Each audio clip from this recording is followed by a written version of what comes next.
প্রচার প্রচারণায় ব্যাপক আলোচনা সমালোচনার জন্ম দিলেও ঢাকা-৮ আসন থেকে জিততে পারেননি এনসিপি নেতা নাসির উদ্দিন পাটোয়ারি। বিএনপির স্থায়ী কমিটির সদস্য মির্জা আব্বাসের সঙ্গে লড়ে হেরেছেন তিনি। ওসমান হাদি হত্যাকাণ্ড সহ নানা বিষয়ে নির্বাচনের গোটা সময় জুড়ে এই আসনটি ছিল আলোচনার কেন্দ্রবিন্দুতে। আমাদের বিজয়ী বিরিয়ানি খাওয়াবো ওনাদেরকে। হেরে গেলেন আলোচিত এনসিপি নেতা নাসির উদ্দিন পাটোয়ারি। শত জল্পনা কল্পনার অবসান ঘটিয়ে ত্রয়োদশ জাতীয় সংসদ নির্বাচনে ঢাকা-৮ আসন থেকে বিএনপির প্রভাবশালী নেতা মির্জা আব্বাসের কাছে হেরে গেলেন নাসির উদ্দিন পাটোয়ারি।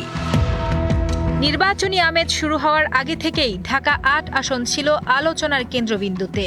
এই আসন থেকেই নির্বাচন করতে চেয়েছিলেন শহীদ ওসমান হাদি। তার মৃত্যুর পর বিএনপির প্রার্থী মির্জা আব্বাসের প্রতিদ্বন্দ্বী হিসেবে জামায়াতের সমর্থনে নির্বাচনে দাঁড়ান এই এনসিপি নেতা। প্রচারণার শুরু থেকে বিভিন্ন সময় মির্জা আব্বাসকে নিয়ে আক্রমণাত্মক বক্তব্য দেওয়ার কারণে আলোচনার কেন্দ্রবিন্দুতে ছিলেন এই এনসিপির নেতা।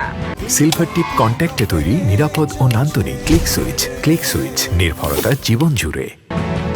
বিএনপির স্থায়ী কমিটির সদস্য মির্জা আব্বাসের মতো অভিজ্ঞ এবং হেভিওয়েট রাজনৈতিক ব্যক্তিত্ব বনাম নবীন রাজনীতিবিদ নাসির উদ্দিন পাটোয়ারির এই প্রতিদ্বন্দ্বিতা কেবল একটি আসনের জয় পরাজয় নয়, বরং এটি আগামী বাংলাদেশের রাজনীতিতে নেতৃত্বের পরিবর্তনের এক কঠিন পরীক্ষা।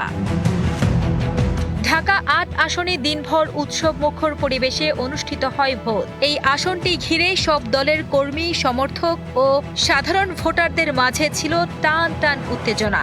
অবশেষে বেসরকারি ফলাফলে বিএনপির প্রার্থী মির্জা আব্বাসকে জয়ী ঘোষণা করে নির্বাচন কমিশন।